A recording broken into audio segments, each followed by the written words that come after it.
আমার ইউটিউব চ্যানেলে সকলকে স্বাগত জানাই। আজকের বাংলা ক্লাসে আলোচ্য বিষয় দ্বাদশ শ্রেণীর একটি কবিতা, রবীন্দ্রনাথ ঠাকুরের লেখা রূপনারায়ণের কূলে। এই কবিতাটা আমরা এখানে আজকে আলোচনা করব। তোমাদের এই সাহিত্য চর্চা বইতেই আছে এই কবিতাটা, রূপনারায়ণের কূলে। রবীন্দ্রনাথ ঠাকুরের লেখা শেষ লেখা নামক একটি কাব্যগ্রন্থের একাদশ সংখ্যক কবিতা এই রূপনারায়ণের কূলে। শুরু করি। রূপনারায়ণের কূলে জেগে উঠিলাম, জানিলাম এ জগৎ স্বপ্ন নয়। রূপনারায়ণের কূলে জেগে উঠিলাম, জানিলাম এ জগৎ স্বপ্ন নয়। এখানে রূপনারায়ণ, সাধারণত আমরা রূপনারায়ণ বলে ভুল করলেও করতে পারি। এখানে রূপনারায়ণ কিন্তু রূপনারায়ণ নদী নয়। এখানে রূপনারায়ণ কি? এই আমাদের এই প্রবহমান পৃথিবীর একটা উদ্ভাসিত রূপনারায়ণ। এই যে আমাদের প্রবহমান পৃথিবী, যে পৃথিবী চলছে আজীবনকাল ধরে, এই পৃথিবীটা ভালো মন্দ, সত্য মিথ্যার দ্বন্দ্বে দ্বিধায় ক্ষতবিক্ষত প্রতিনিয়ত। এই প্রবহমান এই জলজ্যান্ত পৃথিবী, এটাকেই কবি রূপনারায়ণ হিসাবে তুলে ধরেছেন। এই পৃথিবীর প্রান্তেই, এই পৃথিবীর মধ্যে বসেই তিনি একটা সময়ে আত্ম উপলব্ধি করতে পারেন। এই আত্ম উপলব্ধিটা কি?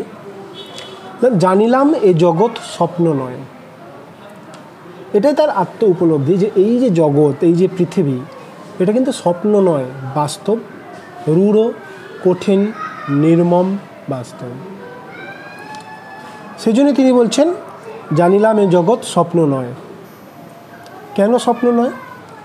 স্বপ্ন সে তো আসলে একটা বিভ্রম তৈরি করে, আর সত্য সেখানে সেই বিভ্রমের জালটাকে ছিঁড়ে আমাদেরকে নির্মম বাস্তবটাকে দেখায়। আজকে কবি সেই জিনিসটা, সেই সত্যটাকে উপলব্ধি করতে পেরেছেন। সেজন্যই তিনি আজকে বুঝতে পেরেছেন এই জীবনটা, এই জগৎটা স্বপ্ন নয়। স্বপ্নের মায়াজালে, কুহেলিকায় আবিষ্ট হয়ে থাকলেও, আবৃত হয়ে থাকলেও এই জীবন, এই জগৎ কোনো কিছুই কিন্তু স্বপ্ন নয়। সেটা তিনি আজকে উপলব্ধি করতে পেরেছেন। এই আত্ম উপলব্ধিটাই আমরা প্রথম শ্রেণীতে পাচ্ছি। এরপরে দেখছি, রক্তের অক্ষরে দেখিলাম আপনার রূপ, চিনিলাম আপনারে আঘাতে আঘাতে, বেদনায় বেদনায়। রক্তের অক্ষরে দেখিলাম আপনার রূপ, চিনিলাম আপনারে আঘাতে আঘাতে, বেদনায় বেদনায়। আঘাত আর বেদনা আমাদেরকে ক্ষতবিক্ষত করে, ঠিক কথা। কিন্তু একইভাবে এই মিথ্যা, এই যে কুহেলিকা, এই মিথ্যা কুহেলিকার জালটাকে ছিন্ন করে, জালটাকে ভেদ করে আমাদের আত্ম উপলব্ধিতেও সাহায্য করে। আমাদের সত্তার একটা নূতন আবির্ভাব ঘটে এই আঘাতে, এই বেদনায়। আমরা যত ঠক্কর খাই জীবনে, যত আঘাত পাই, এই আঘাতগুলো আমাদেরকে আরও পরিণত করে, আমাদেরকে এগিয়ে নিয়ে যাওয়ার জন্য আরও সচেতন করে।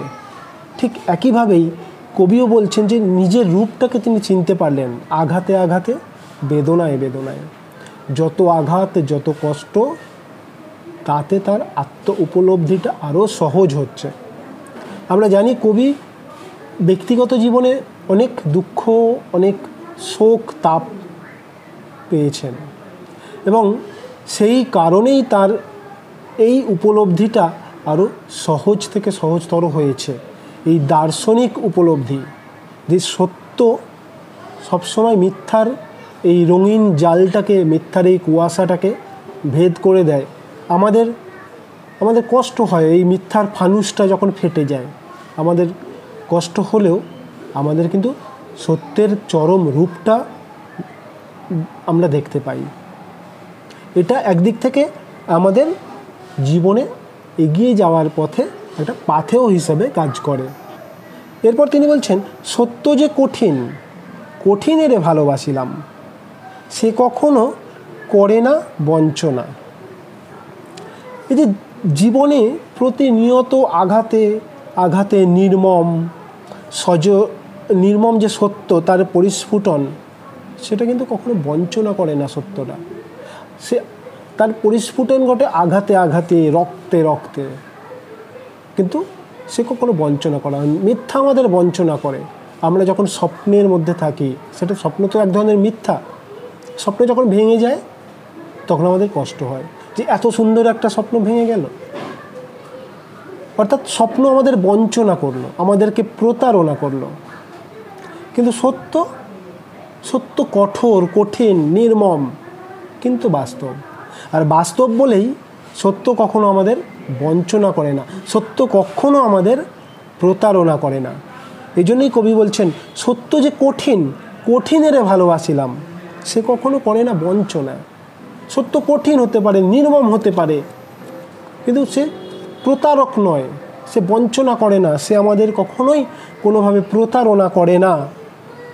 তাই কবি এই উপলব্ধির জায়গায় তার সত্তার নতুন আবির্ভাব হয়েছে। এই নতুন আবির্ভাবে তিনি সত্য যে জিনিসটা, যে সত্য, তার সম্পর্কে এই দার্শনিক মনোভাব, মতবাদ তিনি ব্যক্ত করছেন। তারপরে বলছেন, আমৃত্যুর দুঃখের তপস্যা এ জীবন। সত্যদ্রষ্টা কবি সারা জীবন দুঃখের মধ্যে দিয়ে, কষ্টের মধ্যে দিয়ে জীবনকে পরিপূর্ণভাবে দেখেছেন, জীবনকে উপলব্ধি করতে পেরেছেন। আর তার এই জীবনকে উপলব্ধি ফলস্বরূপ জীবনের শেষ প্রান্তে উপনীত হয়ে তার একান্ত ব্যক্তিগত এই অনুভব, যেটা তিনি বলছেন, আমৃত্যু দুঃখের তপস্যা এই জীবন।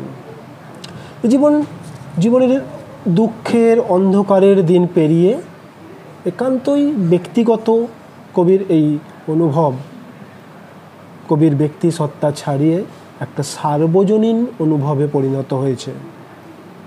তাই আমৃত্যু দুঃখের তপস্যা এই জীবন অত্যন্ত যুক্তিযুক্ত একটি মন্তব্য। তারপর কবি বলছেন, সত্যের দারুণ মূল্য লাভ করিবারে। আমরা তো সারা জীবন দুঃখের তপস্যায় সত্যের অনুসন্ধান করেই এলাম।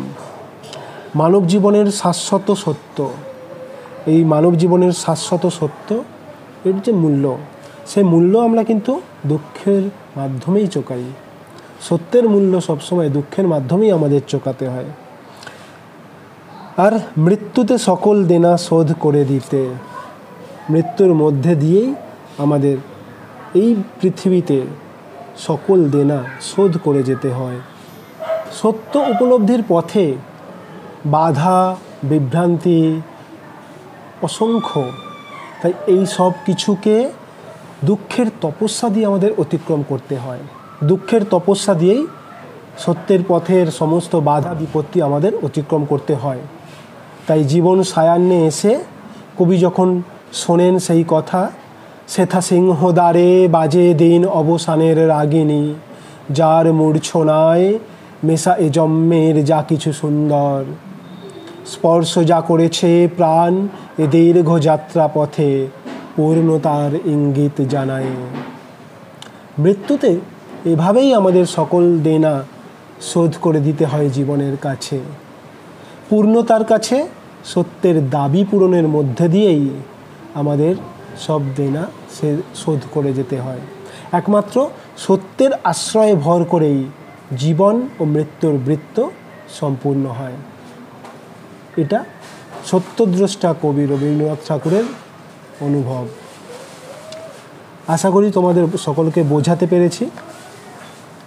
তোমাদের যদি কোনো প্রশ্ন থাকে তাহলে কমেন্ট বক্সে নিশ্চয়ই আমাকে জানাবে। পরবর্তীকালে আমি কোনো এক ভিডিওর মধ্যে দিয়ে তোমাদের সকল প্রশ্নের উত্তর দেব।